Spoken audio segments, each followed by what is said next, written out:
Bonsoir à toutes et à tous, bienvenue ici à Draguignan, salle Coubertin, pour ce premier débat des municipales 2006 sur les sites du groupe Nice Matin et Var Matin. Très heureux de passer cette soirée avec vous dans cette très belle ville du Var. Les enjeux sont énormes, tous les candidats ont accepté de venir débattre ce soir avec nous, un débat en public devant 300 personnes. Merci également au public d'avoir répondu présent pour venir écouter les propositions sur le logement, la sécurité, l'éducation, la vie à Draguignan, l'environnement aussi, on en parlera beaucoup, on parlera également de culture. L'idée, c'est de confronter vos propositions. On est ensemble pour une heure et quart. Et pour m'accompagner, Damien Petricola, qui est le chef de territoire de l'édition de Var Matin Brignoles-Draguignan. Bonsoir Damien. Bonsoir Nicolas, bonsoir à tous, bonsoir messieurs. Vous êtes donc tous réunis là ce soir pour vous confronter, pour échanger aussi avec vos adversaires pour cette municipale. Premier tour qui aura lieu le 15 mars prochain, le second tour le 22 mars prochain. On va commencer les présentations. D'abord avec vous, Christophe Terrasse, bonsoir, candidat d'Hiver Gauche. Vous avez réussi l'alliance, on va en parler évidemment dans ce débat. Philippe Schreck, bonsoir, député et représentant du Rassemblement national. Vous êtes assis à côté de Richard Strambio, le maire sortant, sans étiquette, mais plutôt d'obédience d'hiver droite. On va en reparler aussi dans ce débat. Et puis François Gibault, candidat d'hiver droite également. Donc les 4 candidats vous font face ce soir et sont évidemment en direct sur varmatin.com. Avant de rentrer dans le vif du sujet, avant d'aller sur les propositions, sur les projets, sur les mesures que vous prendrez si vous êtes élu en mars prochain, un peu de recontextualisation politique. Richard Strambio, on va commencer avec vous. Vous n'avez pas d'étiquette officielle, vous n'êtes pas soutenu par LR. Pourquoi vous présentez à cette élection? Alors c'est une question sur le soutien LR. Pourquoi vous présentez à cette élection sous l'étiquette d'hiver droite? Parce que je n'ai pas changé. Je n'ai pas changé de cap. 2014, nous étions une liste de rassemblement pour Draguignan et exclusivement pour Draguignan. Les grands partis politiques, je les laisse gérer, donc les LR ont souhaité me soutenir. Je n'ai absolument rien demandé, mais je travaille pour ma ville, avec mes élus, évidemment avec la population brassénoise. Alors à côté de vous, François Gibault, vous êtes adjoint aux finances. Vous avez attendu le dernier conseil municipal pour vous lancer dans la bataille. Pourquoi? Qu'est-ce qui a marqué finalement le divorce avec Richard Strambio à vos côtés? On ne peut pas parler vraiment d'un divorce, c'était effectivement une séparation. Le deuxième mandat, si vous voulez, il s'est passé quelques projets qui m'ont et qui ont donc généré... Attendez, j'arrive. Qui ont donc généré chez moi un tas de questionnements. J'ai respecté la situation, je suis allé voir Richard Strambio, le maire de Draguignan, pour lui demander quelles étaient ses intentions sur le 3e mandat qu'il voulait briguer, et avec qui. Et donc, je n'ai pas été vraiment séduit par ces propositions. Donc, j'ai mis 2 jours à me dire, bon, j'arrête. Déjà, j'ai dit que j'arrêtais. Et 2 jours après, je prenais ma décision. Et je partais donc défendre, moi, ma vision sur Draguignan. Je précise que je suis dracénois aussi. C'est 2 mandats qu'on a partagés ensemble, de 12 ans, adjoint aux finances pendant 12 ans. Allez, Philippe Schreck, on enchaîne avec vous. Vous êtes déclaré il y a à peu près 3 semaines. On a le sentiment que vous avez traîné presque à déclarer votre candidature. Est-ce qu'il y a eu un doute à un moment ou à un autre sur votre souhait de briguer ce mandat?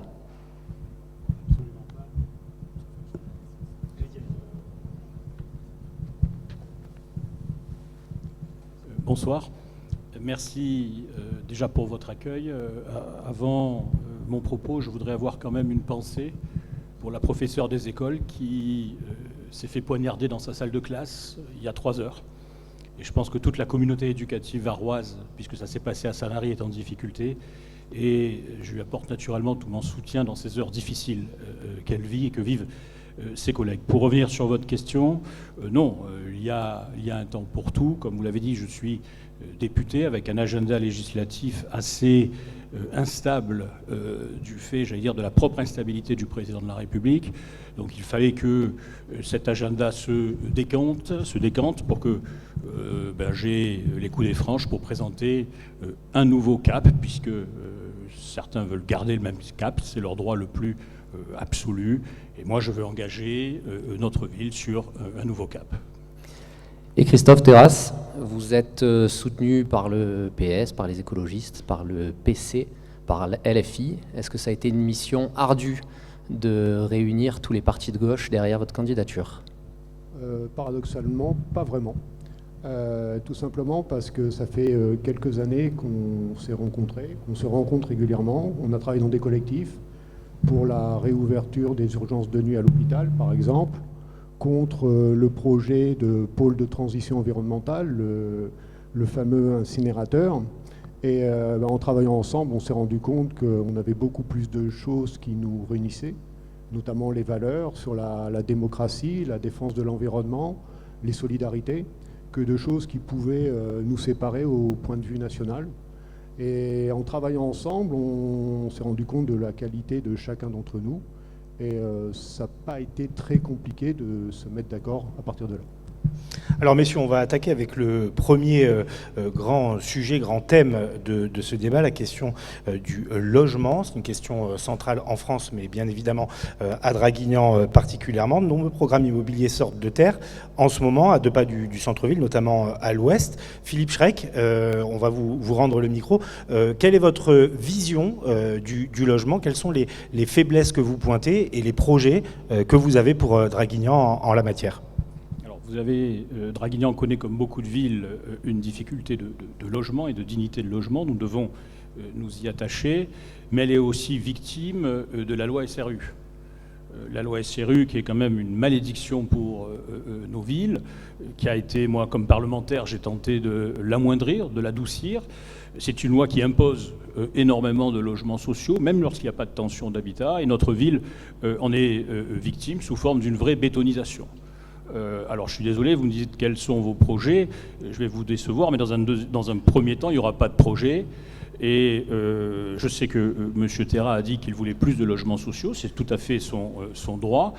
J'acte notre différence. Moi, je veux stopper cette bétonisation pour laisser les projets à taille humaine s'intégrer. Cette bétonisation n'est plus possible parce que notre ville s'embolise en termes de réseau, d'offres de soins et de qualité de vie. Je sais que également il y a des projets assez importants qui sont en stand-by, qui doivent sortir en avril sur 2 fois 70 logements rue de Montferrat. Je vous le dis, avec moi, ils ne sortiront pas, tout simplement. Donc vous arrêtez le projet en cours? J'arrête le processus de bétonisation qui consiste à implanter dans Draguignan des barres d'immeubles qui ne sont inadaptés à notre cadre de vie et puis au réseau de Draguignan. Nous sommes sur quasiment 1200 personnes, 1200 équivalents de logements en cours de construction. Nous ne sommes plus en carence au niveau SRU, nous devons arrêter ce processus et naturellement permettre l'émanation de projets à dimension humaine, parce que j'ai le sentiment que les Dracénois sont un peu exaspérés et veulent que cette pente soit corrigée. Richard Strambio, vous pouvez répondre, puisque vous êtes le maire sortant, prenez le micro. Sur cette question de la bétonisation, vous avez trop bétonné? Non. Les propos que je viens d'entendre sont un petit peu particuliers, parce que M. Schreck est invité aux commissions urbanisme, il ne vient pas, il n'assiste pas aux conseils municipaux, mais là n'est pas le sujet. La loi SRU, vous en parlez, on est à 19%. Toutefois, nous avons beaucoup de Dracénois qui sont mal logés. Il faut reconquérir le cœur de ville, et puis nous retravaillons le PLU. Ce PLU qui datait de 1987, nous l'avons mis en place en 2017, mais il est en pleine révision et tous les Dracénois seront amenés à se prononcer, quels que soient les élus au pouvoir. En tout cas, la bétonisation, moi je suis né à Draguignan, j'ai vu passer ma ville de 11 000 habitants à 40 000 habitants.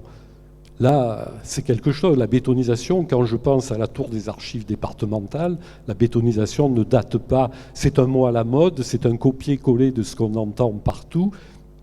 Et il y a d'autres thèmes aussi qui sont des copier-coller. Ici, on est à Draguignan. On a cette fameuse loi SRU. Malheureusement, on y est contraint. Alors, comment faire? Moi, j'invite tout le monde à se mettre autour de la table et à faire le mieux pour Draguignan, notamment pour la ressource en eau, pour les réseaux, etc. Mais ça, on est face à l'État. Et si l'État, les tribunaux administratifs, le tribunal administratif s'en mêle, si on a des recours, comment ferons-nous pour ne pas exécuter ce qui est demandé? Il faut changer le PLU. Eh bien, on est en train de l'adapter. Christophe Terrasse, sur la question, Philippe Schreck disait qu'on n'était plus en carence ici à Draguignan sur les logements sociaux. Est-ce que vous continuez quand même à en construire? Vous pensez qu'il en manque? Alors, on va produire du logement, ce qui ne veut pas dire en construire. La loi SRU est une bonne chose. C'est-à-dire on réhabilite? On réhabilite, évidemment. Il y a 13% de logements vacants sur Draguignan. Donc là, il faut mettre le paquet. C'est étonnant que M. Schreck soit un défenseur de la non-bétonisation, parce qu'il s'oppose aussi à la loi zéro artificialisation nette, alors que nous sommes favorables. Les écologistes, dont je fais partie, sont pour la protection, évidemment, de l'environnement et contre toute artificialisation. Donc les logements sociaux sont indispensables.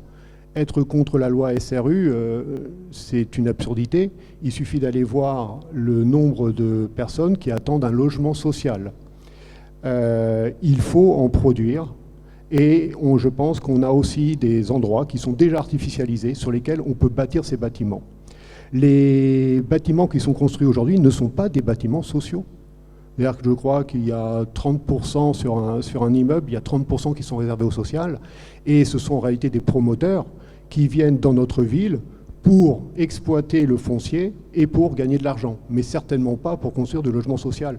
Ce n'est pas le logement social qui bétonne notre ville, c'est les appétits des promoteurs. Et en effet, le PLU a laissé la possibilité de construire des immeubles dans des quartiers qui étaient pavillonnaires aujourd'hui, et c'est une erreur. Il faut arrêter, par contre, les constructions des immeubles dans les quartiers pavillonnaires. Monsieur Gibault, vous avez partagé 2 mandats avec Monsieur Strambio. Est-ce que vous êtes sur la même ligne que Monsieur Strambio sur ce sujet? Il y a plusieurs concepts dans la question. Il y a le logement, la bétonisation, le PLU. Moi, personnellement, je pense qu'avec un taux de chômage de 14% et une pauvreté de 20% sur Draguignan, je pense fortement que le logement social est inévitable. Il y a la loi SRU. Ma position, c'est de dire, tant qu'il y aura des besoins en logement social, il faudra faire des logements sociaux. La bétonisation, c'est autre chose. La bétonisation, c'est pas parce qu'on construit un immeuble qu'effectivement, il va y avoir bétonisation. La bétonisation, il y a un impact, si vous voulez, sur le ruissellement. Et le problème de Draguignan, c'est les inondations. Et donc le ruissellement doit être adapté au risque d'inondation de Draguignan. Voilà. C'est possible, il y a des moyens de construire différents. Le PLU, je suis alors absolument à 100% d'accord sur le fait qu'il faut très vite le modifier. Mais pour le logement social, je dirais qu'il faut appliquer un programme de création de logement social tant que le besoin existe. Jusqu'au jour où il n'existera plus, parce qu'on aura couvert tous les besoins, à ce moment-là, la loi SRU, on verra comment... D'abord, si elle existe encore aussi, on ne sait pas. Alors, est-ce qu'à vos yeux, il y a encore des quartiers qui ont un potentiel de développement, justement? Oui, il y a des quartiers... Alors, lesquels? Alors, il y a le centre historique où, en fait, il y a du logement insalubre. Là, M. Terrasse a raison, il faudrait, au lieu de construire, il faudrait peut-être réhabiliter, faire des travaux de réhabilitation. Donc ça, c'est tout à fait possible. Et puis, il faut une mixité aussi dans le logement social avec une mixité. La mixité, c'est une garantie... c'est une garantie quand même de baisse de la délinquance, je dirais. Donc si on construit des ghettos, c'est autre chose, mais là, s'il y a mixité, je pense qu'on éloigne un peu le risque de délinquance. Richard Strambio, vous voulez intervenir? Oui, depuis 2014, on essaie de lutter contre l'habitat insalubre, bien sûr, du cœur de ville. On a, avec la SAIM de construction, on fait de belles réhabilitations de cœur de ville, sauf qu'on se heurte aux propriétés privées, aux marchands de sommeil, etc., etc. Et j'ai été assez déçu dans les années 2017 de me voir retoquer c'est-à-dire de perdre des procès en appel à la Cour d'Aix parce que nous essayons de dégager les marchands de sommeil du cœur de ville. C'est vraiment quelque chose que nous devons mener avec le procureur de la République. J'avais proposé quelque chose jadis au plus haut niveau, je n'ai pas été écouté. On m'a répondu, la propriété privée, c'est sacré. Évidemment, il faut venir en aide aux petits propriétaires du cœur de ville qui n'ont pas les moyens. Là, on peut très bien se mettre autour d'une table et discuter de ce que l'on peut faire au mieux. En tout cas, la résorption de l'habitat insalubre bat son plein. Nous avons ces projets qui vont sortir au niveau de l'emprise de la Roque. Je ne sais pas si tout le monde sait où c'est autour derrière la rue de l'Observance. On a toute la rue de Trans, la rue des Chaudronniers, la rue du Jeu de Paume. Eh bien, c'est là où il faut que l'État nous aide, le législateur et le procureur de la République fassent le nécessaire avec l'ARS, parce que le logement insalubre est intolérable, absolument intolérable. Il en va de la bonne santé des cœurs de ville, et ce n'est pas propre à Draguignan. Sur cette question, Philippe Schreck, logement insalubre et quartiers qui ont encore une marge de développement? Non, mais c'est deux choses différentes. Je l'ai dit en début de propos, l'insalubrité doit être combattue, elle l'est parfois. En revanche, une bétonisation à marche forcée n'est pas compatible avec l'état de Draguignan en termes de voirie, en termes de trottoirs, en termes de parking, en termes d'offres de soins, en termes d'offres scolaires. Donc c'est l'affaire de mettre en adéquation notre potentiel avec notre développement. Eh bien, je suis désolé, je parlais de la route de Montferrat, je parlais de ces permis qui vont être déposés normalement début avril pour 2 fois 70 logements en zone pavillonnaire. Eh bien, c'est un problème tout à fait différent que celui de l'habitat insalubre. C'est un développement, j'allais dire, anarchique de Draguignan qui, à terme, nuit à la qualité de vie de ses habitants. Monsieur Terrasse, sur la question. Je le répète, hein, les projets aujourd'hui sont des projets de promoteurs qui n'ont pas le souci de construire du logement social. Et lorsqu'on parle de l'habitat insalubre, il y a quelque chose qui est assez triste, c'est que cet habitat insalubre, hélas, on le trouve aussi dans le parc social. Lors de notre campagne, on a fait pas mal de porte-à-porte dans les quartiers prioritaires de la ville, et on s'est rendu compte que le parc social est parfois fortement dégradé. Il existe un permis de louer qui a été mis en place pour les propriétaires privés du vieux centre. Ça serait bien que les bailleurs sociaux respectent les mêmes critères. Je pense à une famille, il y avait une maman avec ses 4 enfants, la VMC en panne, les murs couverts de moisissures noires et 2 enfants parmi les 4 avec de l'asthme. Et ils étaient dans un logement social. Donc lorsqu'on parle de réhabilitation et de mise au niveau du social, c'est aussi celui de l'existant, ce qui n'est pas le cas toujours à Draguignan. On va terminer sur le logement, mais en parlant cette fois des étudiants. Draguignan a beaucoup de filières étudiantes, mais peu de logements étudiants et une vie étudiante limitée. Quels sont vos projets sur le sujet? Vous pouvez continuer. Il faut qu'on bâtisse en effet des logements étudiants. Ça manque. La ville a le projet, enfin l'agglomération a le projet de développer l'offre d'enseignement supérieur, ce qui est une bonne chose parce que ça va éviter que les jeunes dracénois doivent aller à Nice, à Marseille, à Lyon, voire à Paris, où le logement est encore plus difficile. Donc ça va déjà permettre à ce qu'ils se logent sur place. Mais en effet, si nous voulons être attractifs, il va aussi falloir construire des logements pour les étudiants. Philippe Schreck, allez-y. C'est un pilier quand même de la politique que vous développez tous les 4, que vous souhaitez développer. Il y a un pôle important d'étudiants, effectivement, à Draguignan. Il y a un pôle étudiant et au-delà du logement, beaucoup d'étudiants, et nous les avons rencontrés, sont globalement dans une situation de précarité. Ce n'est pas propre naturellement à Draguignan, mais c'est cette situation de précarité que nous devons prendre en compte. Nous, dans notre programme, nous voulons que le stock de logements étudiants dépasse la barre des 100 logements à Draguignan. Nous y sommes pas loin. Nous avons un programme de réalisation de 15 à 20 logements sur le mandat en plus. puisque on ne peut pas non plus avoir des ambitions démesurées. Nous sommes contraints par plein d'aspects.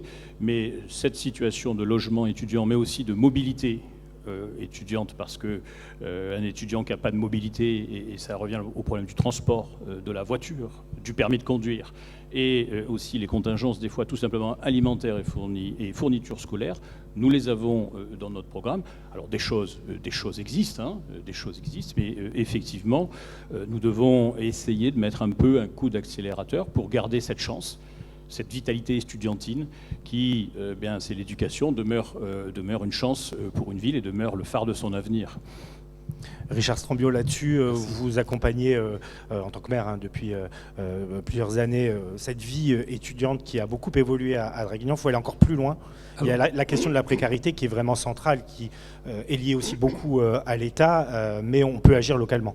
Absolument. Alors je suis très heureux que mes collègues de l'Aglo soient allés dans mon sens pour avoir un centre étudiant, un campus, comme je le dis très volontiers, sur le site de Gilet, et nous y travaillons depuis le 2014. C'est notre projet dracénois, mais qui a pu convaincre tous mes collègues de DPVA. Quant au logement étudiant, vous avez la résidence des Moulins qui existe dans Draguignan. Nous venons d'inaugurer récemment, au niveau de la rue de Trans, au-dessus du poste de police municipal des résidences étudiants, nous avons réhabilité l'immeuble dit Trabot à l'angle de la rue du Combat et de la rue Sisson, où il y a du logement étudiant.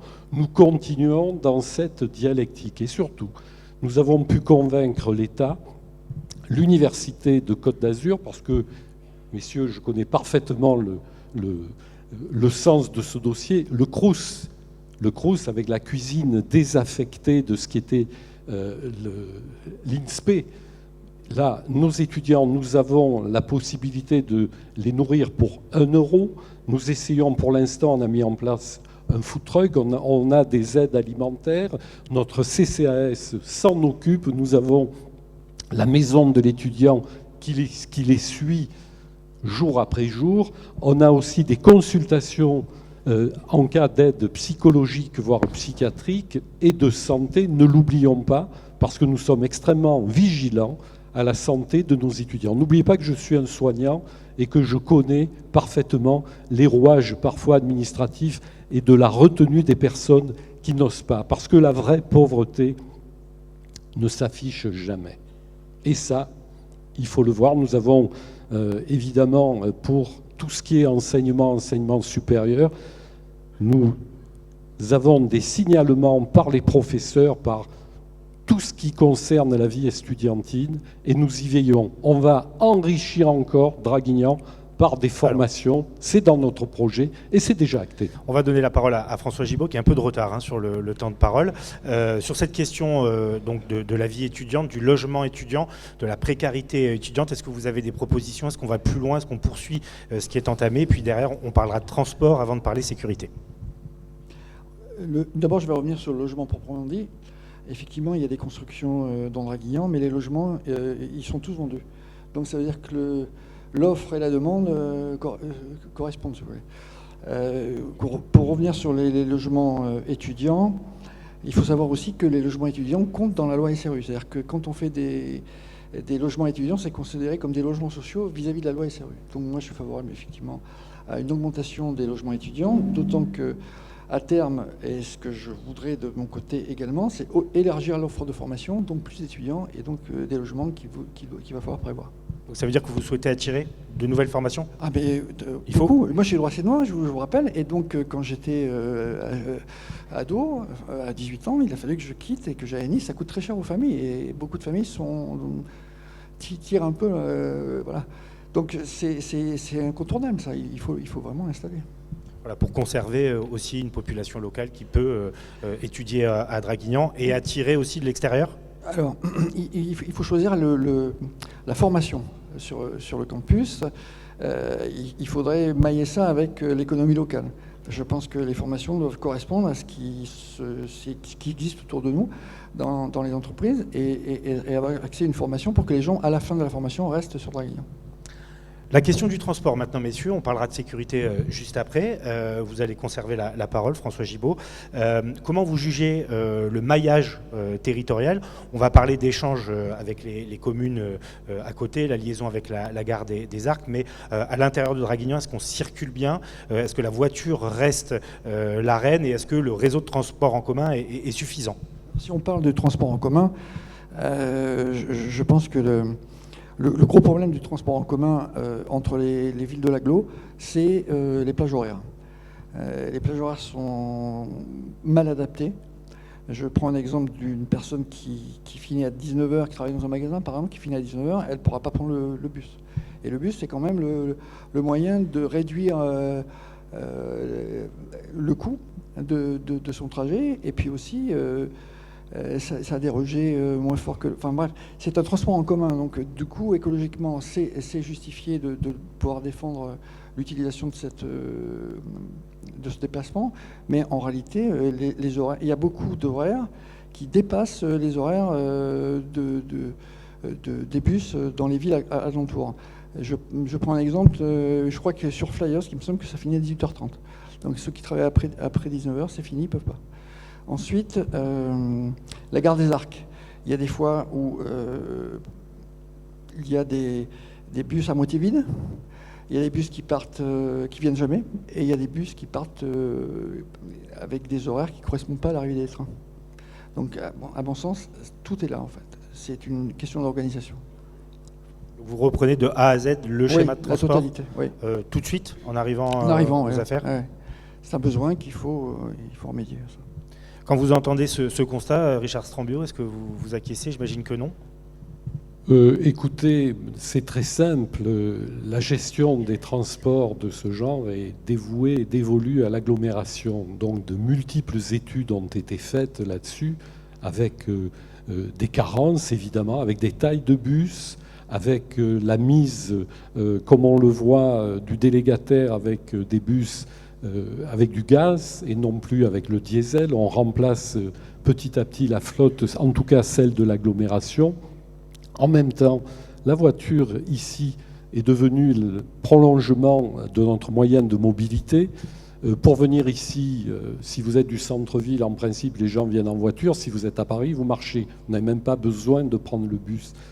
Moi, j'invite nos contemporains à faire de plus en plus de marches, d'accord ? Mais ce que l'on sait, c'est que parfois, on n'a pas le temps, mais en même temps, il faut favoriser le déplacement doux. Alors nous avons élaboré pour des pistes cyclables, ce qui est très compliqué, vu l'étroitesse, entre guillemets, de nos voies et de nos voiries. Nous avons fait ce que nous avons pu, notamment à l'est sur Léon Blum, autour de l'école d'artillerie, et puis d'autres projets sont encore à l'étude. Mais d'une part, il faut avoir l'espace. Deuxièmement, on ne va pas tout mettre en sens unique. Si tel était le cas, ça créerait beaucoup trop de problématiques sur Draguignan. Mais effectivement, il faut favoriser le déplacement doux et la marche à pied. Voilà, mais après, tout s'étudie. Il est quelque chose que je veux dire ici. Il est très bon de rêver, mais il y a une histoire aussi, ce sont les budgets. Et ça, les budgets, c'est quelque chose avec ce qui s'annonce, avec le vote du budget, le manque de dotation que nous avons prendre dans la figure au niveau des agglomérations, c'est quelque chose qu'il faut étudier point par point. C'est bien beau d'avoir des rêves, encore faut-il en avoir les moyens. Philippe Schreck, on vous a vu tiquer notamment sur la marche à pied. Vous êtes un défenseur de la marche à pied aussi? Ah non, j'adore la marche à pied. J'encourage tous les Dracénoises et les Dracénois à s'y adonner. Concernant le réseau, là vous parlez d'une question qui est une compétence DPVA. Moi je considère que toutes les choses peuvent être peut-être améliorées, mais il y a bien sûr peut-être le bus qui part trop tôt ou celui qui arrive trop tard. Où il y a peut-être la ligne Flyers-Draguignan à 20h qui n'est pas satisfaisante, mais on ne peut pas non plus y mettre, M. Strambio a raison, on ne peut pas non plus y mettre des bus à volonté. La vérité, c'est que nous sommes, et nous avons la chance, de vivre en ruralité. Nous avons une qualité de vie en ruralité. La contrepartie, c'est que par définition, nous sommes moins desservis que dans les métropoles en transport en commun. C'est comme ça. Vous ne pouvez pas, à Draguignan, ou dans la communauté d'agglomération de Draguignan, avoir la même qualité de desserte qu'une métropole. On ne pourra pas, enfin, ou alors on rêve. Donc la voiture, le véhicule, qu'on soit d'accord ou qu'on ne soit pas d'accord sur ce mode, mais le véhicule reste et demeure le mode de locomotion le plus usuel pour rendre service aux gens, pour qu'ils aillent travailler, pour qu'ils emmènent leurs enfants à l'école, pour qu'ils aillent également consommer en centre-ville. Donc, moi, je pense que la baguette magique n'existe pas. Par contre, les améliorations, puisqu'on parle de transport, on parle de mobilité, on peut réfléchir au stationnement, ça c'est quelque chose d'important, puisque ceux qui veulent enlever la voiture de notre paysage n'y arriveront pas, moi je veux bien. On ne peut pas non plus forcément marcher quand on habite à Trans et qu'on veut se rendre à la fac de droit à Draguignan. Donc je pense que le stationnement, comme appui aux véhicules automobiles ou aux véhicules légers, est une chose. Et pour le reste des transports, qui est une communauté d'agglomération, effectivement, à la marge, vous pouvez faire des choses, mais vous êtes en contrainte budgétaire. Et globalement, moi je considère, on peut critiquer, mais je considère que les collaborateurs, les gens qui travaillent dans ce secteur le font bien et rendent au mieux possible un service à la population. Alors, Christophe Terrasse, là-dessus, la voiture reste Rennes à Draguignan. Il n'y a pas d'alternative? Hélas, il faut justement permettre aux gens de pouvoir se déplacer autrement qu'en voiture. La première victime de cette voiture Rennes, ce sont les automobilistes. Il suffit de voir la circulation à Draguignan qui augmente, les difficultés pour stationner qui explosent. Moi, je travaille au lycée Jean Moulin. De plus en plus, des professeurs arrivent en retard en cours parce qu'ils n'ont pas pu se garer ou prennent des amendes qui commencent à les faire un peu râler. Les alternatives à l'automobile sont insuffisantes. On peut prendre le problème dans tous les sens, c'est insuffisant. Insuffisance de transport en commun, insuffisance de développement des circulations douces. Monsieur Strambio dit, à Paris, les gens du centre, sur une même distance, ils seraient venus à pied. Mais c'est des habitudes à donner, c'est peut-être un fléchage, des parcours, des trottoirs, des passages piétons plus sécurisés, des fléchages avec des temps de parcours. Ah tiens, c'est qu'à 5 minutes à pied, je vais peut-être essayer. Et puis il y a un grand absent dans tout ça, c'est le vélo. Le réseau de circulation, de pistes cyclables à Draguignan est indigent. Je suis désolé, là c'est vraiment le cas. Et il y a des occasions qui sont manquées, très souvent, lors de réfections de voirie, et le vélo ne trouve jamais sa place. Il n'y a jamais la place pour le vélo, c'est pas possible. C'est prévu dans la loi, et il faut que le vélo ait sa place. Quand je vois les cyclistes, et des fois quand je vois mes enfants et moi en train de faire du vélo, on n'est pas rassuré. J'ai parfois peur pour certains cyclistes. Je vois des mamans, des fois, qui ont derrière le vélo cargo avec des enfants dedans. Il y en a de plus en plus. J'ai toute mon admiration pour ces personnes. Parce que compte tenu de l'état du réseau, c'est des gens qui sont en mission pour moi. Là aussi, il faudra mettre le paquet. L'une des alternatives en ce moment dans l'agglo, c'est le TED-bus, donc principalement du transport à la demande. Est-ce que vous êtes satisfait de son fonctionnement? Est-ce que c'est quelque chose qu'il faut renforcer ou modifier? Le TED-bus, en réalité, il est là pour pallier la carence du réseau, rien d'autre. C'est évidemment utile pour les gens qui l'utilisent. Mon épouse l'a utilisé pendant très longtemps. Et puis on lui a fait comprendre qu'il ne fallait pas qu'elle l'utilise tous les jours, parce que ce n'était pas le but de ce réseau. Donc les gens qui vont au travail, au bout d'un moment, on leur dit faut pas l'utiliser. Ce n'est pas tous les jours, vous ne pouvez pas réserver. Donc c'est vraiment prévu au cas par cas. Et on était à Draguignan, elle allait travailler au collège de Figanières, sans automobile. Donc qu'est-ce qu'on en fait? On poursuit son fonctionnement? On le poursuit, mais il faudrait qu'il y ait un réseau de transport en commun qui le rende inutile. Philippe Schreck, là-dessus, vous poursuivez les transports à la demande? Le transport à la demande a le mérite d'exister. Il rend des services individuels et puis parfois collectifs. Bien sûr, il peut pallier une insuffisance de transport en commun, mais encore une fois, il a le mérite d'exister. Nous avons des marges de manœuvre, qu'on le veuille ou non, de par notre population, de par sa répartition, de par aussi le territoire de l'agglomération. Nous avons des marges de manœuvre qui restent contraintes et limitées. Donc je veux bien qu'on critique ce transport à la demande. Moi, il ne me choque pas et je trouve qu'il remplit son office. Richard Strambio, vous avez entendu les remarques de M. Terrasse. Oui, nous les avons déjà. J'étais en charge des transports à l'agglomération dans la mandature précédente et nous avons beaucoup travaillé là-dessus. On connaît les carences, les heurts et les malheurs, on va dire ça comme ça. Moi, je voudrais préciser que pour nos personnes âgées de la résidence autonomie de la rue de la Juiverie, nous avons mis en place, et les Dracénois l'ont vu, une petite diabline qui est gratuite et qui est un transport à la demande et qui fait le bonheur de nos personnes âgées.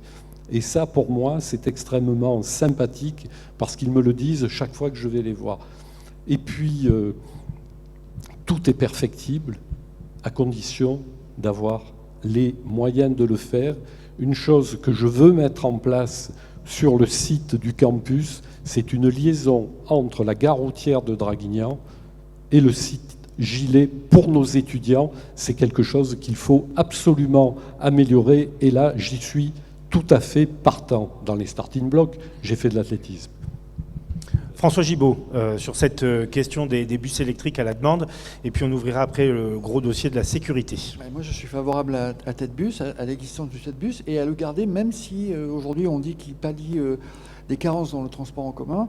Même si plus tard on arrive à réparer ces carences, à les effacer, il faut garder TEDbus.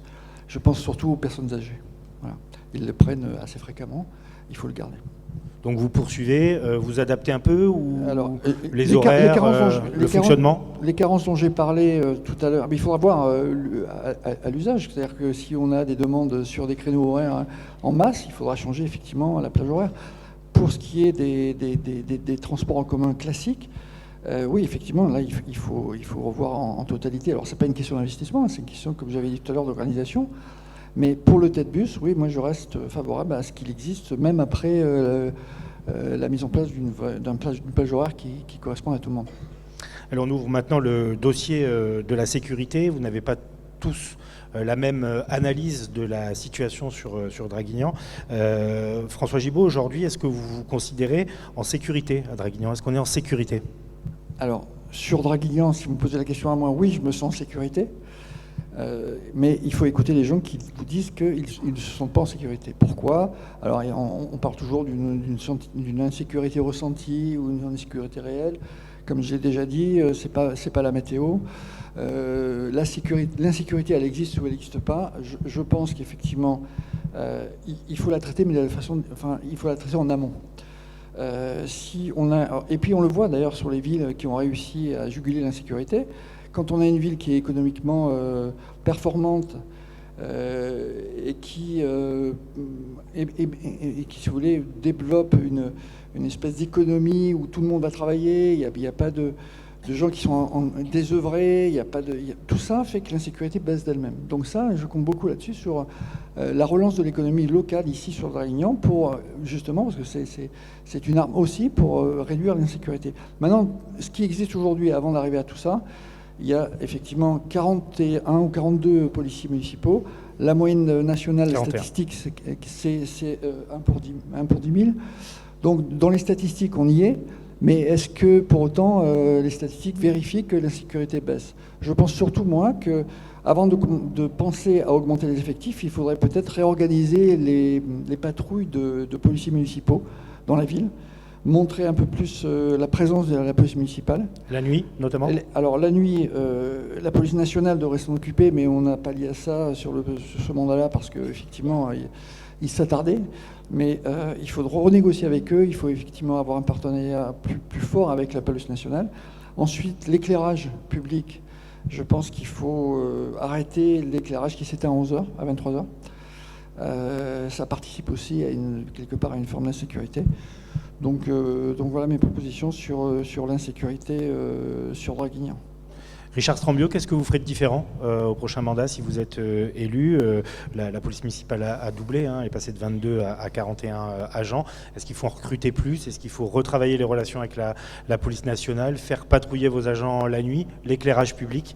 Comment vous améliorez l'aspect sécuritaire de Draguignan? L'aspect sécuritaire, on l'a pris en compte dès 2014. Vous venez de donner les chiffres du doublement pour le recrutement d'agents de la police municipale. Évidemment, les caméras, parce que les caméras nous ont permis de résoudre plusieurs affaires. Et moi, je voudrais dire ici que nous travaillons en étroite collaboration avec la police nationale. La police de nuit, nous l'avons remise en place parce qu'il y avait eu départ à la retraite, parce que c'est difficile de recruter des policiers municipaux. Nous travaillons toutes les semaines sur les sujets de la délinquance à Draguignan avec la police nationale. Toutes les semaines, nous avons des réunions parce que c'est avec la police nationale que nous obtenons les meilleurs résultats. La sécurité en ville, nos policiers municipaux sont dotés maintenant de motos, de vélos électriques.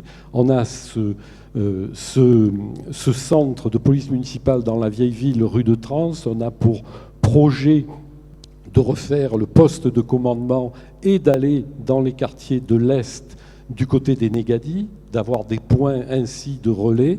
En même temps, il y a cette volonté que la sécurité, c'est aussi l'affaire de tout le monde, c'est-à-dire de voir quand on est témoin de quelque chose qui ne va pas, c'est de le signaler.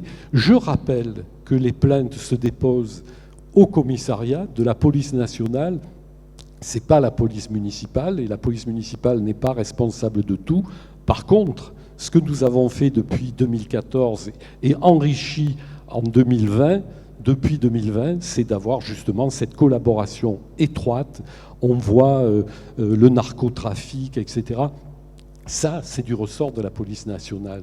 Moi, là, je n'y peux rien. Alors, c'est vrai que tout repose sur les épaules d'un maire et d'un conseil municipal, mais il faut bien voir que la seule solution que nous avons, il n'est pas tolérable que les Dracénois aient peur quand ils sortent du théâtre ou qu'ils vont promener la nuit.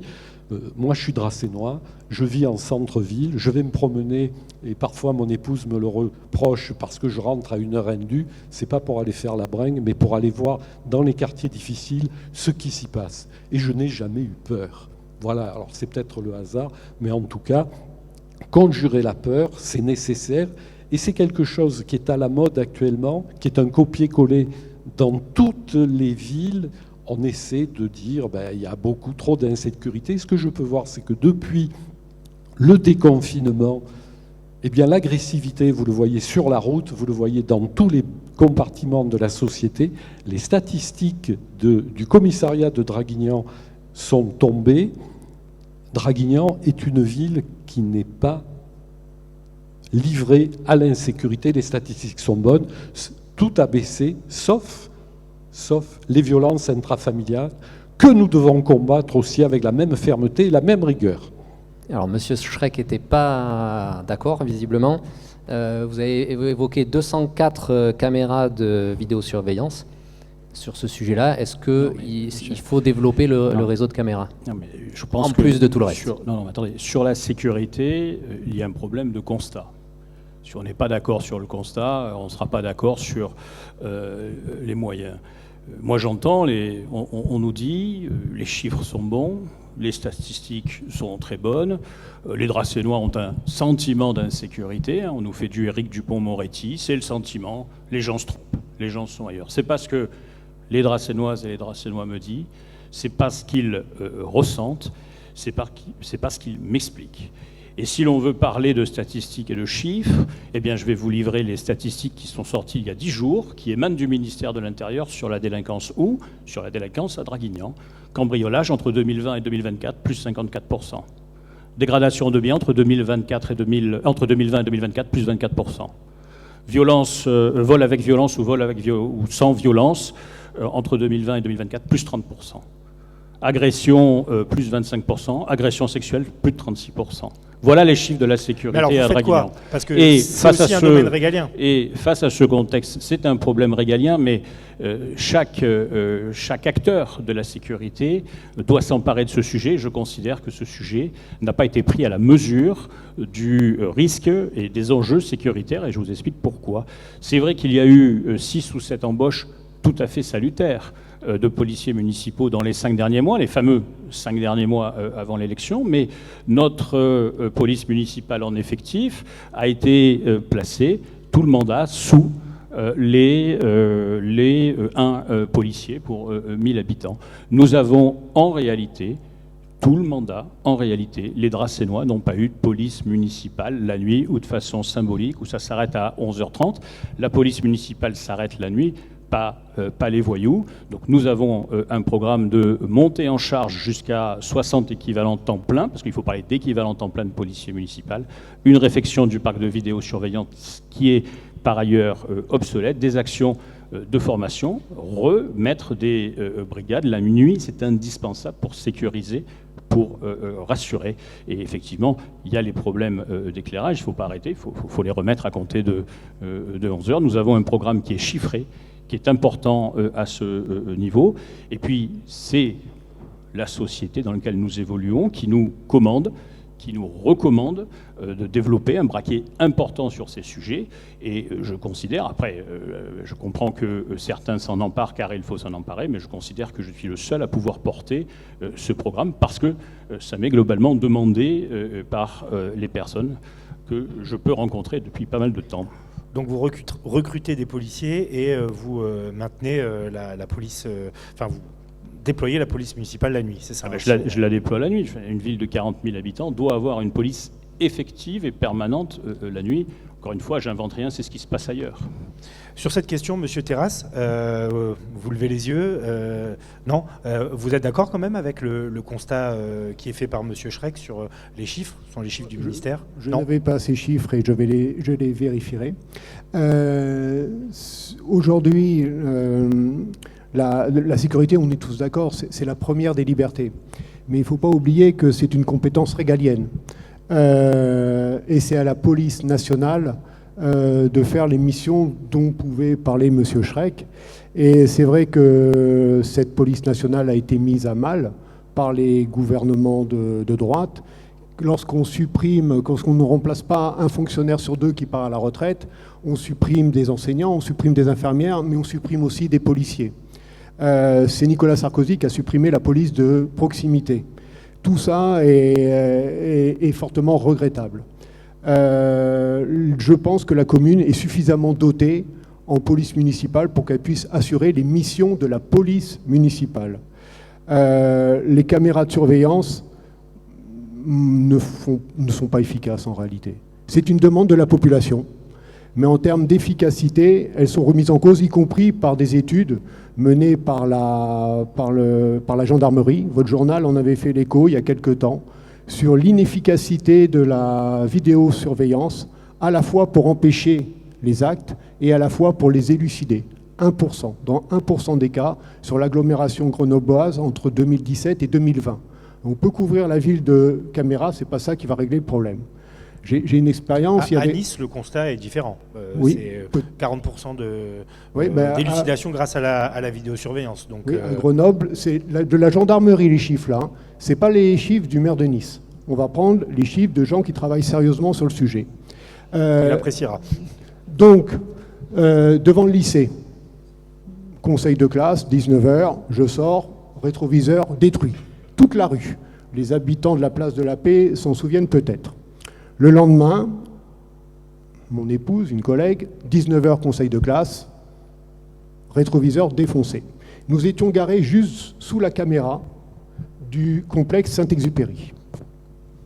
Donc, ça n'a pas empêché les faits. Je vais porter plainte au commissariat et je peux donner l'heure exacte des faits. Les policiers se mettent en faction, arrêtent le coupable, qui recommence le troisième. C'était le troisième soir de suite, c'était un collégien qui avait quelques soucis, et ils ont dit, de toute façon, avec la caméra, on n'arrivait à rien.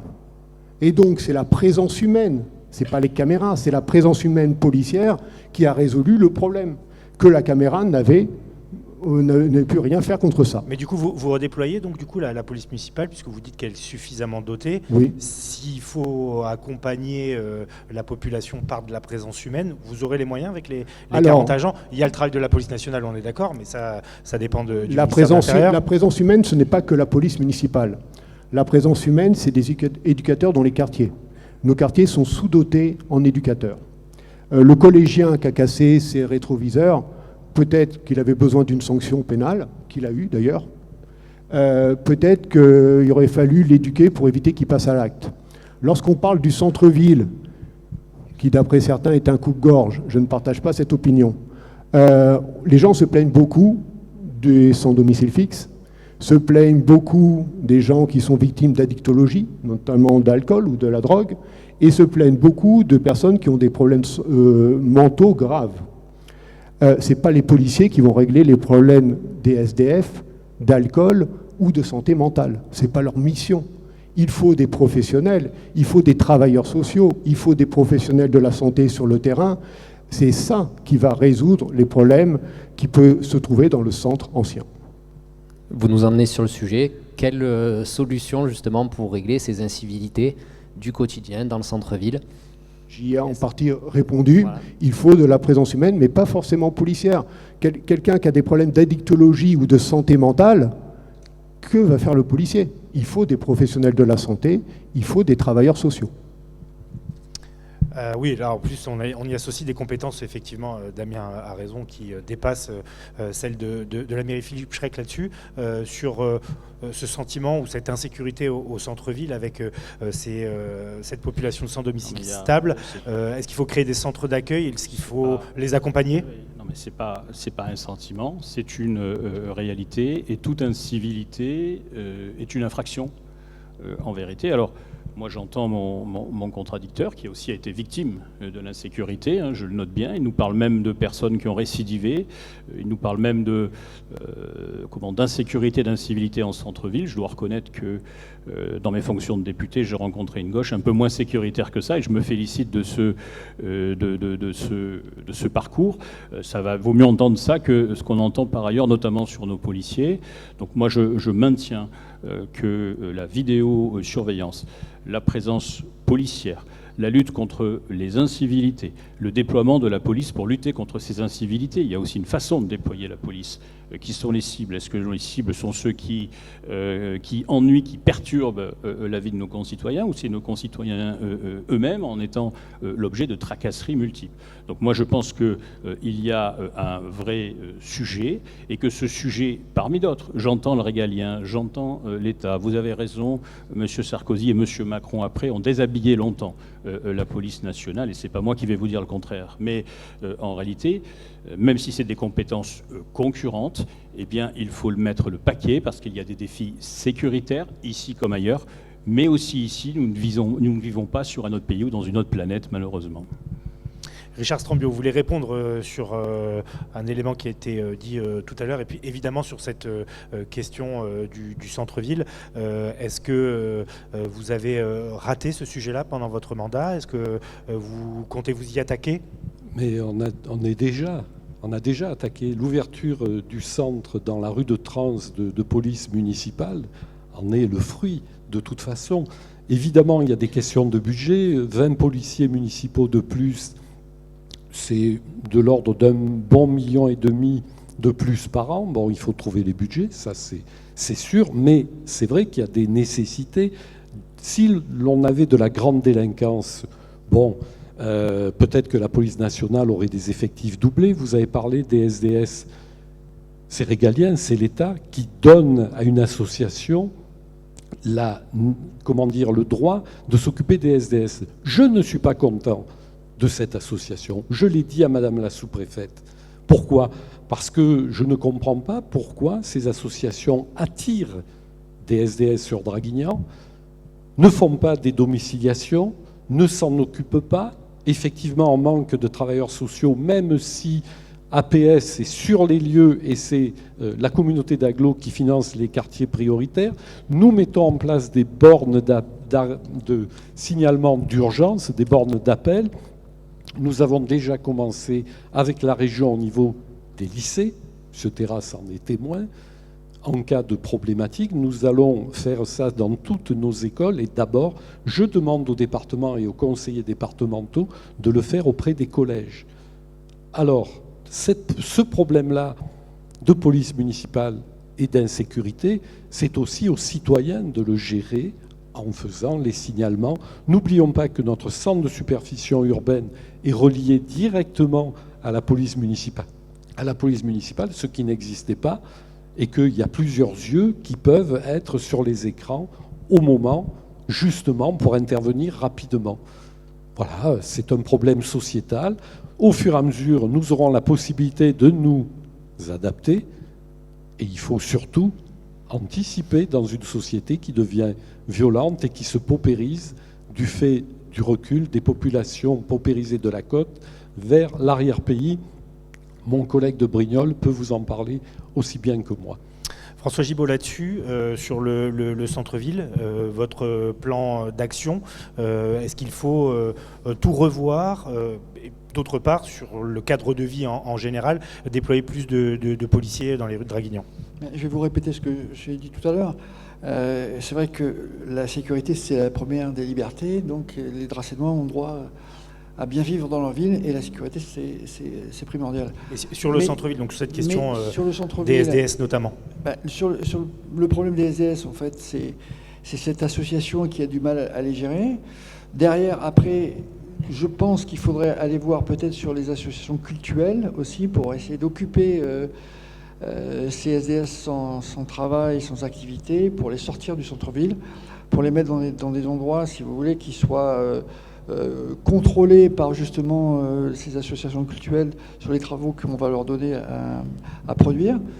Et puis, au niveau de la sécurité par les policiers municipaux, je pense encore une fois, je vous répète, qu'il faut multiplier les patrouilles dans la ville, dans les endroits sensibles, aux heures sensibles. Et je ne suis pas contre, évidemment, si tout cela ne marche pas, il faudra effectivement penser à augmenter l'effectif de police municipale. L'environnement, à présent, la question du traitement des déchets qui a fait couler beaucoup d'encre. On va donner la parole à Philippe Schreck d'abord sur cette question. Quelles conséquences donc après l'abandon du pôle de transition environnementale porté par l'AGLO, c'était il y a un peu moins d'un an, vous avez estimé les pénalités qu'il va falloir payer à 5,5 millions d'euros. Comment vous estimez ces pénalités alors qu'une étude, une négociation est en cours avec Paprec? Attendez, déjà, indépendamment de la problématique générale du déchet, ce projet est un crash.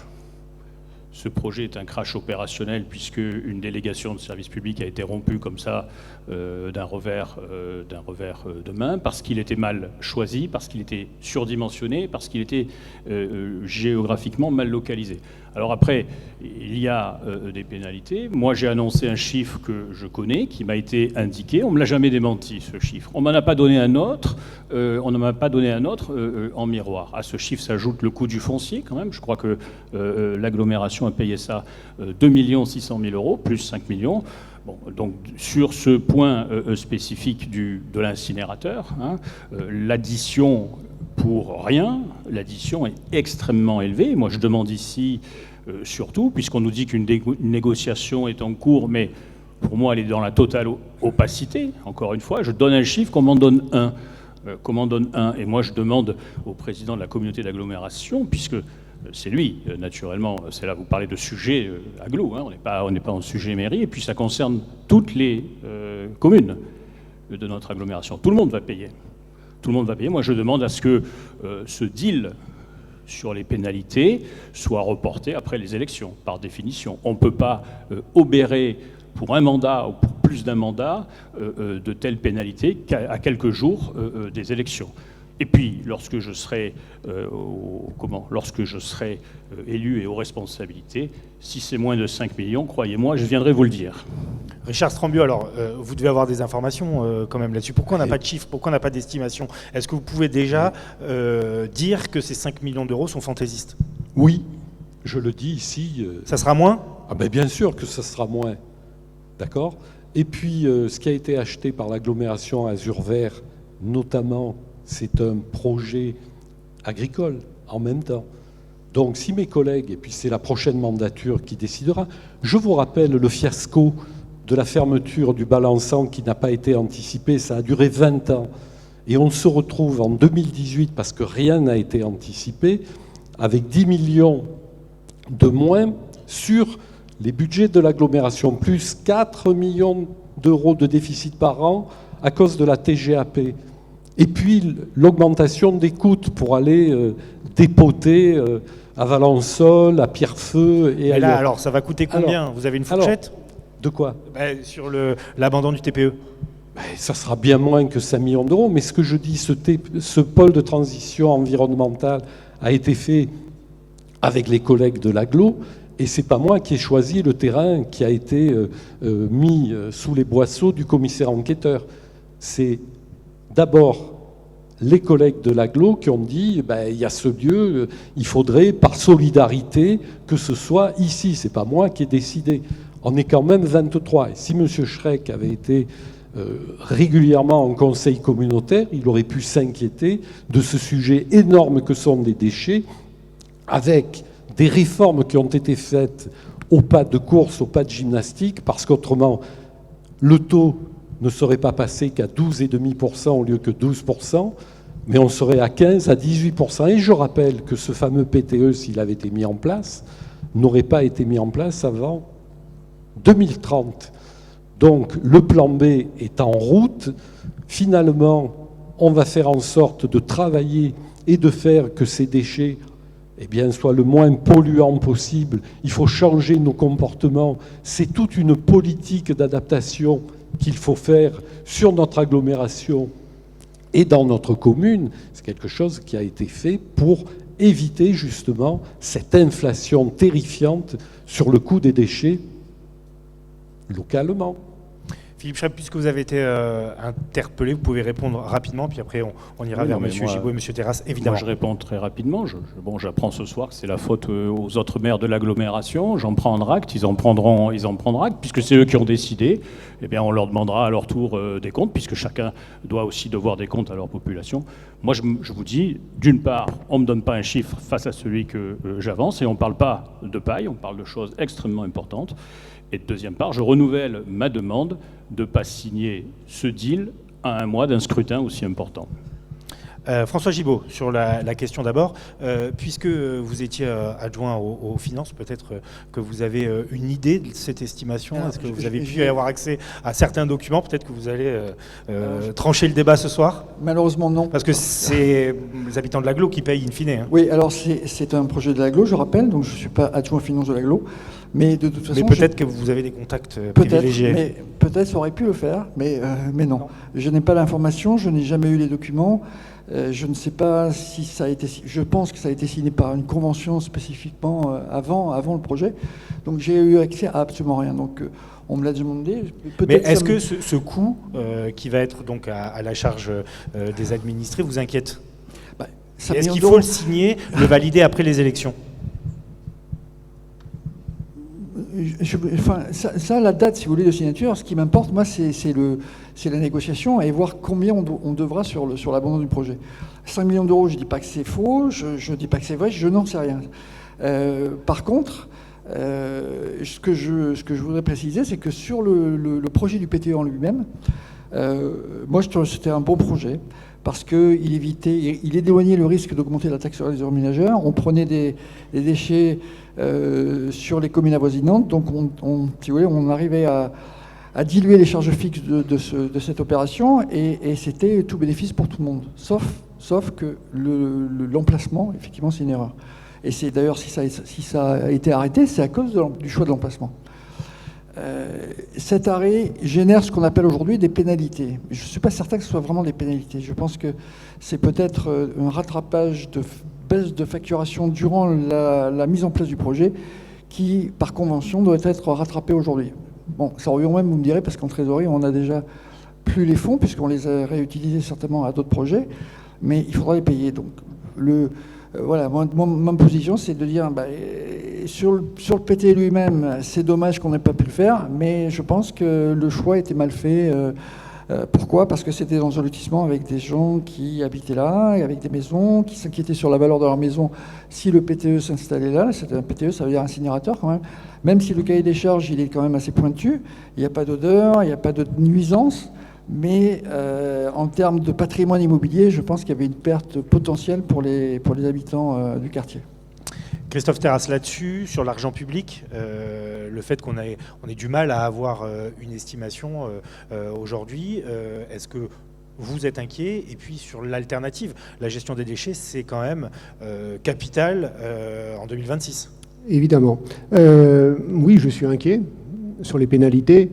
Ce qu'il faut, c'est que ou bien on ait le chiffre avant les élections si on doit signer, ou bien qu'on ne signe pas et qu'on ait le chiffre après les élections. Ce qui serait évidemment inadmissible, c'est qu'on signe pour un montant de pénalité et qu'on ne le connaisse pas avant les élections. Ça serait vraiment antidémocratique pour le coup. L'abandon du PTE est une très très bonne chose. Le projet était mauvais, mal placé, de l'incinération, un réseau de chaleur qui ne correspondait pas du tout aux critères. D'ailleurs, l'ADEME a refusé de le financer, avec pas mal d'amis qui sont sur notre liste. C'est nous qui, les premiers, avons averti les riverains de ce projet, alors qu'ils n'avaient pas été avertis par des PVA. C'est nous qui avons suscité leur opposition, car si ce projet ne se fait pas, c'est surtout parce que les riverains s'y sont opposés en réalité. Pour gérer les déchets, la meilleure solution, c'est de moins en produire. C'est tout. Chaque tonne de déchets qui va être incinérée ou mis en décharge, c'est 65 € de taxes, sans parler du traitement. Quand on imagine que pour des PVA, c'est 32 000 tonnes de déchets, vous voyez qu'à chaque fois qu'on va réduire une tonne de déchets, on va économiser 65 €. Et on en est à 32 000 tonnes. Il faut mettre le paquet sur la réduction des déchets. Il faut employer des ambassadeurs du tri. Il faut remettre la déchetterie à niveau. Il faut proposer des solutions aux gens. Il faut mener une politique tout azimut de réduction des déchets. Ces politiques sont financées grâce à la taxe de ceux qui mettent en décharge, c'est-à-dire nous. Donc ces politiques de réduction sont financées et ce sont en réalité des économies qui seront réalisées. Et ça sera bon évidemment pour la planète, ça sera bon pour l'environnement et ça sera bon pour les Dracénois. Alors, puisque vous parlez d'environnement, parlons un peu de la rénovation énergétique des écoles sur la commune de Draguignan. D'abord, est-ce qu'il faut lancer un vaste plan de rénovation énergétique dans les écoles de Draguignan? On sait que l'école Jean Jaurès a été démolie. Une nouvelle va voir le jour en 2027. Quels sont vos projets là-dessus? Est-ce qu'il en faut une pour 2027? C'était plutôt ma question. Quels sont vos projets là-dessus? Et est-ce que c'est un sujet, là aussi, qui vous préoccupe? Alors, ça tombe bien, c'est notre premier axe de campagne a été la rénovation des écoles de la ville. Nous avons mené notre programme, créé notre programme en faisant des enquêtes. Et on était à la sortie des écoles. D'ailleurs, au début, il y avait un petit quiproquo. Les gens pensaient que c'était la mairie qui venait faire des enquêtes. Il fallait qu'on leur explique. Et ils ont dit « Ah, c'est super, enfin, vous venez nous demander notre avis. » Et non, nous, c'est autre chose. Et on leur a expliqué. Et ce sera pour nous allons mettre ça en débat.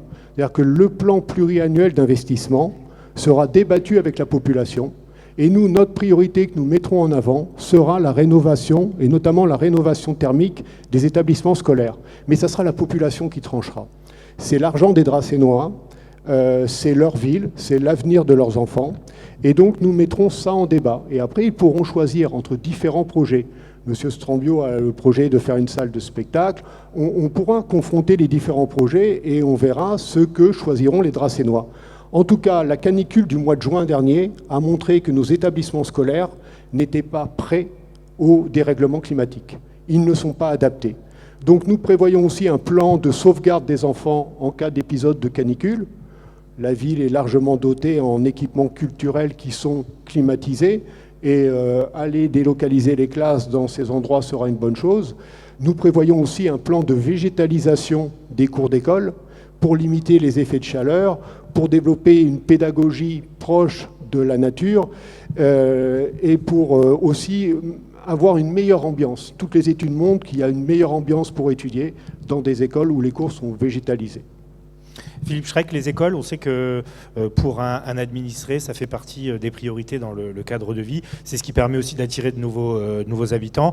La rénovation énergétique, on en parlera avec Richard Strambio juste après, fait l'objet d'une enveloppe chaque année. Est-ce qu'il faut aller plus loin? Est-ce qu'il faut construire plus d'écoles? Quel est votre diagnostic? Alors, le diagnostic, c'est déjà que ça attire du monde, les écoles, mais aussi ça a pour fonction au quotidien d'accueillir nos enfants et notre population. Et puis là, on est, contrairement au sujet précédent, vraiment dans le pouvoir régalien du maire. Nos écoles ont un certain âge, hein, elles ont effectivement vieilli. Et dans mon programme, dans notre programme, effectivement, je demande qu'il y ait un plan de climatisation et de végétalisation, mais aussi de climatisation, parce qu'il se trouve qu'à partir du mois de mai, il peut faire extrêmement chaud dans nos écoles et qu'on peut avoir des enfants fragilisés. Il y a aussi un personnel enseignants à protéger. Donc très rapidement, ce plan va monter, encore une fois, ça fait partie des choix, mais moi je propose, contrairement à vous, que ce choix soit arbitré dès le 15 mars. Hein. On peut l'arbitrer programme contre programme dès le 15 mars, nous sommes là pour ça. Donc effectivement, ce plan de climatisation doit être important, parce que les conditions de travail, les conditions de sécurité ne sont pas satisfaisantes face à l'augmentation notamment de la température. Et puis, si nous avons un épisode caniculaire important et violent, et on peut l'avoir, ça nous tombe dessus, nous n'y pouvons rien, eh bien des écoles végétalisées et des écoles climatisées, ne serait-ce que partiellement, peuvent être, entre guillemets, un refuge pour les personnes les plus fragiles pendant ces épisodes. Donc effectivement, c'est notre devoir, on est dans le cœur du métier, et je m'y attacherai naturellement. Richard Strambio, là-dessus, permettez cette question en lien avec le projet de salle que vous proposez. Est-ce que Draguignan a vraiment besoin d'un nouveau pôle culturel qui est déjà bien doté? Est-ce que finalement, il ne vaudrait pas mieux se lancer dans la climatisation des écoles? C'est un projet que vous assumez? Alors écoutez, d'abord, n'en déplaise à mes collègues ici présents, on ne les a pas attendus. On a mis, justement, au niveau des écoles, on a investi, c'est le premier budget de la commune, et 1 million par an est déjà consacré, justement, pour nos écoles, avec la mise en place dans certaines de panneaux photovoltaïques, de ventilateurs, tout est programmé déjà. C'est déjà un point. Est-ce que les gamins peuvent s'adapter à la climatisation directe ou est-ce qu'il faut des ventilateurs? C'est une question de santé aussi. Mais en tout cas, nous faisons le maximum. Jaurès a été démoli parce que le sous-sol s'effondrait, doit être reconstruite, évidemment, en fonction des diagnostics. On ne va pas refaire les mêmes bêtises, évidemment. Donc, pour les écoles, là, n'en déplaise à mes collègues ici présents, on est déjà très investis pour aller plus à l'avant. Maintenant, le projet de salle, une salle de réunion qui peut accueillir, regardez Saint-Exupéry, on est un certain nombre, il faut parfois, pour avoir de l'attractivité, il faut des lieux qui puissent accueillir des spectacles, mais ce n'est pas que pour de la culture, mais évidemment des événements, quels qu'ils soient, on est obligé de recourir au tennis couvert. Et là, c'est quelque chose, si on en a les moyens, parce que moi, je veux gérer en bon père de famille. Je ne veux pas de projet super, machin, etc. Non, on fera en fonction de nos budgets. Et ça, c'est une autre histoire. Je vous rappelle qu'on a désendetté la ville de plus de 15 millions d'euros, qu'on est à moins de 5 années, d'accord, voulu de désendettement. Donc, quand on est sur la ligne rouge, c'est 12 années. Je pense qu'on a fait quelque chose de très bien. Je remercie la direction générale des services d'avoir préparé les budgets avec mes collègues élus. Et si nous avons ce résultat, il ne faut pas obérer l'avenir, mais avoir des projets qui soient parfaitement à la hauteur de Draguignan, sans excès. Sur les finances, François Gibault, rapidement, vous attribuez aussi un peu la paternité du succès de Richard Strambio. Si on parle directement des finances, effectivement, je suis bien placé pour vous en parler. Effectivement, donc j'ai opéré un désendettement de 15 millions d'euros sur 2 mandats. Ça fait plus d'1 million par an. Ça représente une baisse de 40% de la dette initiale qu'on a récupérée en 2014, qui faisait 40 millions d'euros. Aujourd'hui, elle est à 25 millions d'euros. C'est une dette historiquement basse. Ce qui veut dire quoi? Ce qui veut dire que sur le prochain mandat, il y a effectivement, puisque le ratio des endettements, annoncé à 4, il est un peu plus bas, il est même à 3,9. Donc il y a une marge pour investir. Et il y a une énorme marge, puisque l'alerte est à peu près à 12. Et donc vous voyez bien qu'on a devant nous, sur un mandat de 6 ans, à peu près une trentaine de millions d'euros, potentiellement empruntables pour des investissements nouveaux. Voilà. Sur la question des écoles, pour les écoles, parce que c'est une question importante. Vous investissez? Alors, vous allez plus loin? Absolument, j'accélère la rénovation, c'est une priorité absolue. Il faut effectivement rénover au plus vite parce que et aussi l'isolation thermique, ça c'est le plus important parce que les conditions à la fois de travail et d'apprentissage sont plus respectées. Alors on va rester sur les investissements et on va passer aux installations sportives. La ville est sous-dotée avec un seul bassin d'hiver notamment.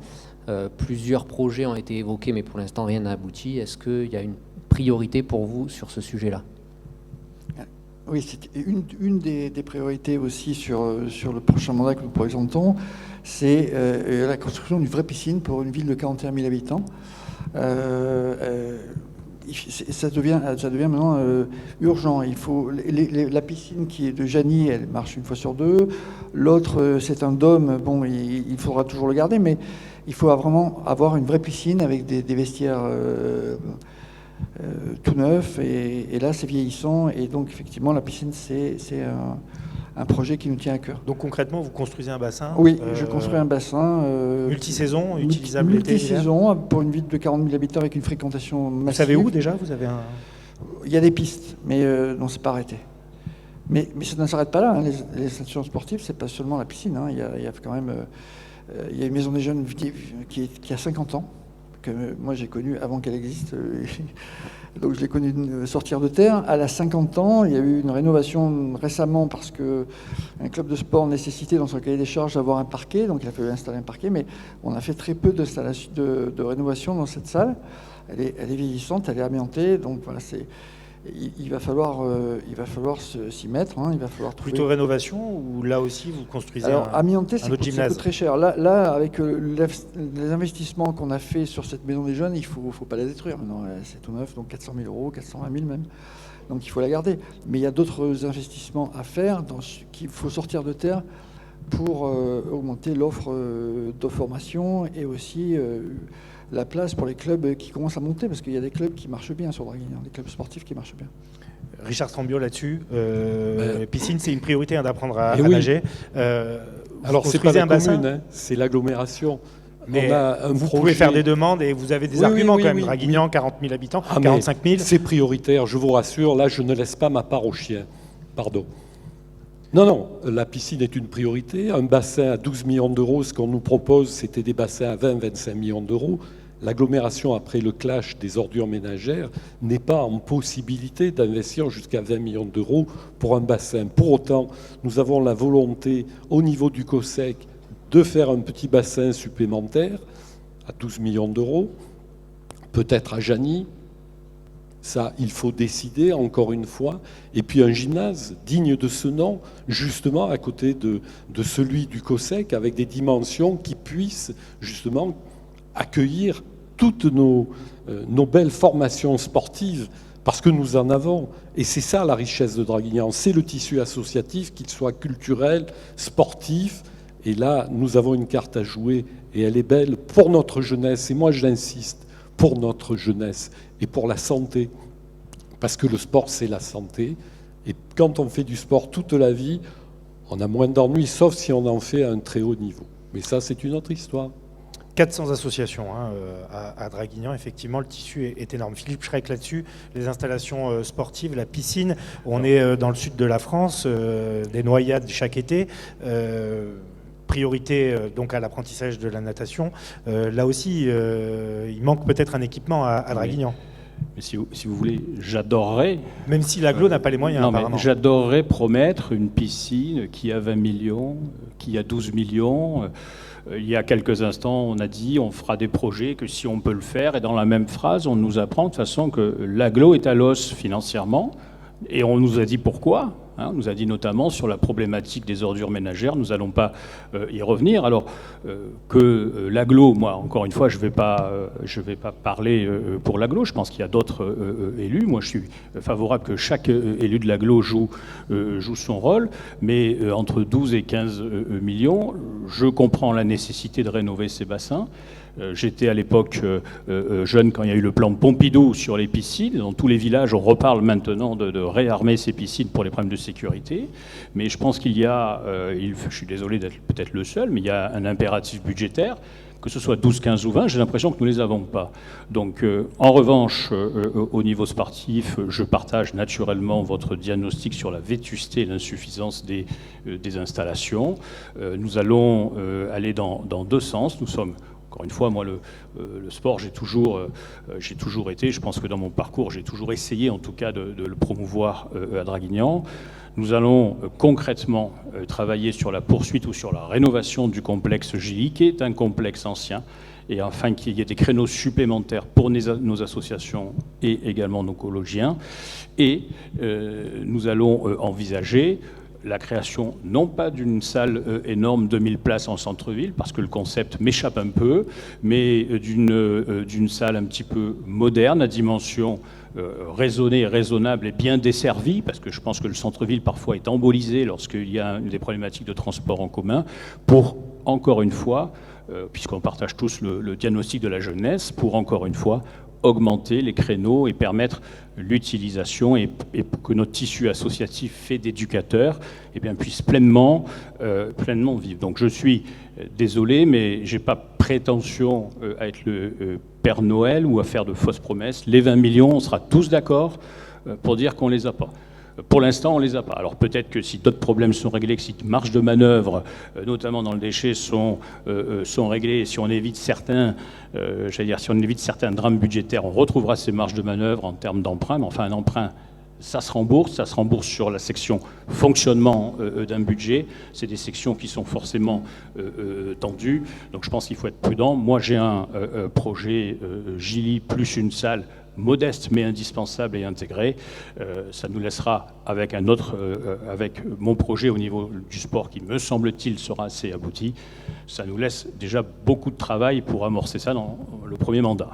Monsieur Terrasse, rapidement, il nous reste 2 petites questions à poser derrière avant de clore ce débat qui sont très rapides. Un mot là-dessus sur l'apprentissage de natation, des installations sportives. Ça fait partie de vos priorités ? Autant pour la ville, notre priorité, c'est la rénovation des écoles. Et pour l'agglo, c'est la construction d'une piscine intercommunale. Et nous mettrons, parce que nous faisons toujours confiance en la démocratie, nous mettrons ça en proposition et en débat avec la population, à la fois sur l'emplacement, sur le mode de gestion, sur les tarifs. Mais s'il manque les finances ? Alors, si les finances, alors ça sera la priorité justement. Peut-être qu'on pourra trancher sur d'autres investissements. C'est vrai que la situation de l'agglo est assez préoccupante. Une dette qui a été multipliée par 2 entre 2019 et 2024, des reversements aux communes qui sont bien en dessous de ce que font les agglos. Par exemple, une ville comme Draguignan est sous-dotée à cause de l'agglomération. Une dette par habitant de l'agglomération qui est supérieure à la dette par habitant des habitants de Draguignan. La dette par habitant, elle est à l'agglo. Et c'est vrai que la situation est problématique et qu'il faudra revoir peut-être la gouvernance de DPVA. Et il y a des choses qui ne fonctionnent pas à DPVA. Tout à l'heure, M. Strambou a parlé qu'il y avait des études qui avaient été faites sur les transports en commun, sur les pistes cyclables. À DPVA, on fait toujours des études, j'ai l'impression, et on a du mal à avoir le concret. Par contre, on voit l'endettement. Donc pour nous, la piscine est essentielle. Je suis moi-même moniteur au club de plongée de Draguignan. Je fréquente la piscine régulièrement, je nage, et souvent j'ai renoncé à aller nager parce que c'est pas possible. Les nageurs dans la salle le savent. Donc l'été, on se délocalise, camping de Tarado qui accueille le public. Bon, c'est un bassin de 24 mètres, mais on s'arrange. Mais on est réellement très sous-doté. Par rapport à ce que seraient des préconisations nationales, on est sur la Lune. On va terminer avec 2 questions en une pour chacun. Je vais vous demander d'être bref. Quelle est la première mesure que vous prenez une fois élu le 22 mars, la toute première mesure, et est-ce qu'il est encore possible de ne pas augmenter les impôts locaux ?